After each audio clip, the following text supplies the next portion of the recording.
क्रोधानं एकदा का मनात शिरकाव केला की शहाणपणाचे सगळे दरवाजे बंद होतात. इतका क्रोध बरा नव्हे. क्रोधाच्या अग्नीत माणूस आधी स्वतः जळतो आणि मग इतरांनाही जाळू पाहतो. त्यातून साध्य काही होत नाही. सारासार विवेक, विचार इत्यादीची आहुती दिली जाते त्यात.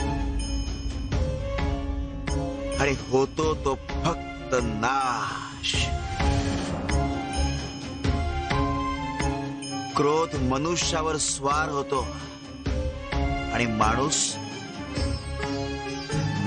राहतो.